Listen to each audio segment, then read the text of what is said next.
Hi friends. Hi friends. Welcome to my YouTube channel friends. I am Kashibai Kurdi friends.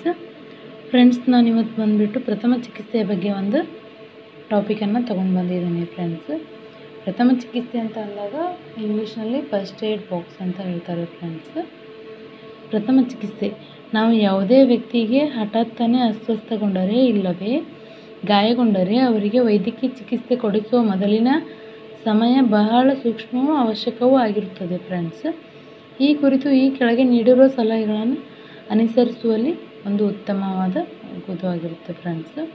ಮೊದಲನೆಯದಾಗಿ, ನಿಮ್ಮ ವಾಹನಗಳಲ್ಲಿ ಪ್ರಥಮ ಚಿಕಿತ್ಸಾ ಕಿಟ್ ಇರಲಿ. ಅದರಲ್ಲಿ ಅತ್ಯವಶ್ಯಗಳ ಸರಳ ಔಷಧಿಗಳು ಯಾವಾಗಲೂ ಲಭಿಸುವಂತಿರಲಿ ಫ್ರೆಂಡ್ಸ್.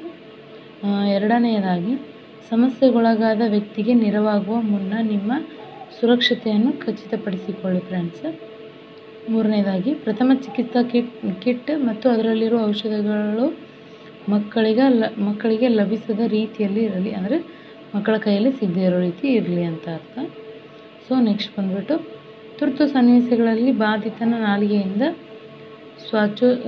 ಶ್ವಾಸೋಚ್ಛ್ವಾಸಕ್ಕೆ ಭಂಗ ಬಾರದಂತೆ ನೋಡಿಕೊಳ್ಳಿ ಫ್ರೆಂಡ್ಸ್.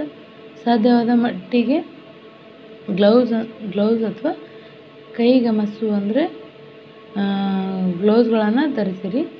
ದೇಹದ ದ್ರವಗಳು ಮತ್ತು ರಕ್ತ ಸಂಪರ್ಕಿತವಾಗದಂತೆ ಜಾಗ್ರತೆಯನ್ನು ತೆಗೆದುಕೊಳ್ಳಿ ಫ್ರೆಂಡ್ಸ್.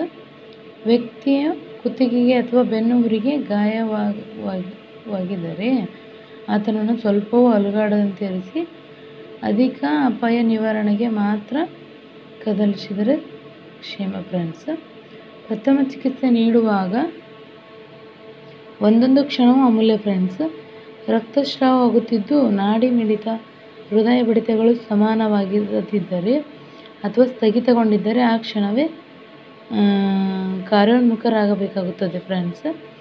ಬಾಧಿತ ವ್ಯಕ್ತಿಯ ಬಾಯಲ್ಲಿ ಯಾವುದೇ ರೀತಿಯ ವಸ್ತುಗಳು, ದ್ರವಗಳು ಇರಬಾರದು. ಆತನ ಉಸಿರಾಟ ಸಹಜವಾಗಿರಬೇಕು. ಆತನಿಗೆ ಕೃತಕ ಉಸಿರಾಟ ಮಾಡಿಸಬೇಕು ಫ್ರೆಂಡ್ಸ್. ಬಾಧಿತನನ್ನು ಹೊದಿಕೆ, ಕೋಟುಗಳು ಮುಂತಾದವುಗಳನ್ನು ಧಾರಣೆ ಮಾಡಿಸಿ ಬೆಚ್ಚಗೇರಿಸಬೇಕು.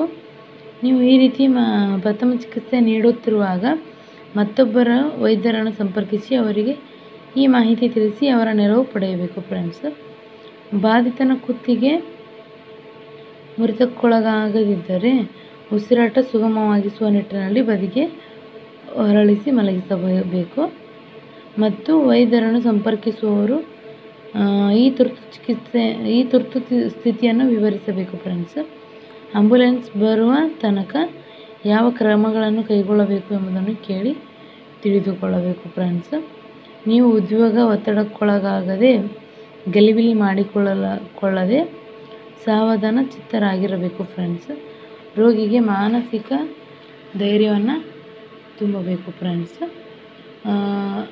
ಅರೆ ಪ್ರಜ್ಞೆಗೆ ಜಾರಿದವರಿಗೆ, ಪ್ರಜ್ಞೆ ತಪ್ಪಿದವರಿಗೆ ಯಾವುದೇ ರೀತಿಯ ದ್ರವಾಹಾರ ನೀಡಬಾರದು ಫ್ರೆಂಡ್ಸ್.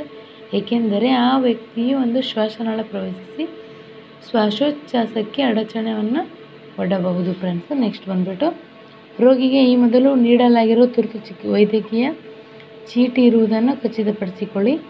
ರೋಗಿಗೆ ವಿಶೇಷವಾಗಿ ಚಿಕಿತ್ಸೆ ಅವಶ್ಯವಾಗಿರುವ ಗಹನ ಆರೋಗ್ಯ ಸಮಸ್ಯೆಗಳನ್ನು ಗುರುತು ಮಾಡಿಕೊಂಡು ಅದನ್ನು ವೈದ್ಯರಿಗೆ ತಿಳಿಸಬೇಕಾಗುತ್ತದೆ ಫ್ರೆಂಡ್ಸ್.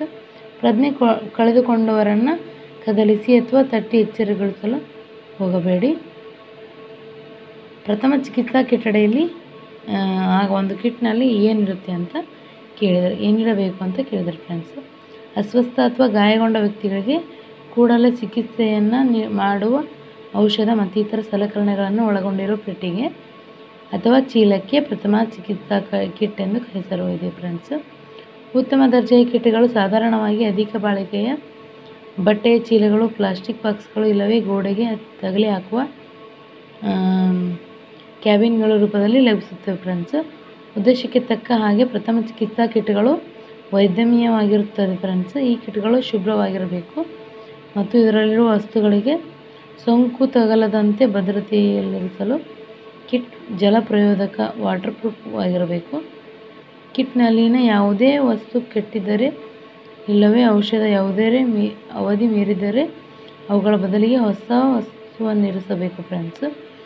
ಈ ಕಿಟ್ ಸಂದರ್ಭೋಚಿತವಾಗಿ ಸುಲಭವಾಗಿ ಗುರುತಿಸಲು ನೆರವಾಗುವಂತೆ ಹಸಿರು ಬಣ್ಣದ ಹಿನ್ನೆಲೆಯಲ್ಲಿ ಶ್ವೇತವರ್ಣದ ಪ್ಲಸ್ ಗುರುತು ಇರುವ ಕಿಟ್ಗಳನ್ನು ISO ಅಥವಾ ಅಂತಾರಾಷ್ಟ್ರೀಯ ಪ್ರಮಾಣೀಕರಣ ಸಂಸ್ಥೆ ನಿಷ್ಕರ್ಷಿಸಿದೆ ಫ್ರೆಂಡ್ಸ್.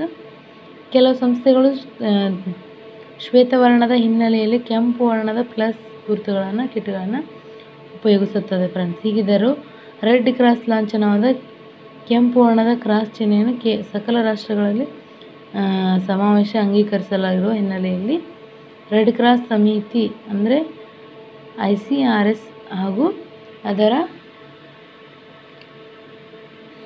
ಸೋದರ ಸಂಸ್ಥೆಗಳನ್ನು ಹೊರತುಪಡಿಸಿ ಅನ್ಯ ಸಂಸ್ಥೆಗಳು ಮತ್ತು ವ್ಯಕ್ತಿಗಳು ರೆಡ್ ಕ್ರಾಸ್ ಲಾಂಛನ ಬಳಸುವುದು ನ್ಯಾಯ ಬಾಹಿರವಾಗಿರುತ್ತದೆ ಫ್ರೆಂಡ್ಸ್. ಪ್ರಥಮ ಚಿಕಿತ್ಸಾ ಕಿಟ್ಗಳು ರಿಟೇಲ್ನಲ್ಲಿ ಅಂದರೆ ಚಿಲ್ಲರೆ ವ್ಯಾಪಾರಿಗಳಲ್ಲಿ ದೊರಕುತ್ತದೆ ಫ್ರೆಂಡ್ಸ್. ಇವುಗಳನ್ನು ವಾಣಿಜ್ಯ ಬಳಕೆಯ ಪ್ರಥಮ ಚಿಕಿತ್ಸಾ ಕಿಟ್ಗಳೆಂದೇ ಕರೆಯಲಾಗುತ್ತದೆ ಫ್ರೆಂಡ್ಸ್. ಇವುಗಳ ಉದ್ದೇಶ ಚಿಕ್ಕ ಪುಟ್ಟ ಗಾಯಗಳ ಪ್ರಥಮ ಚಿಕಿತ್ಸೆ.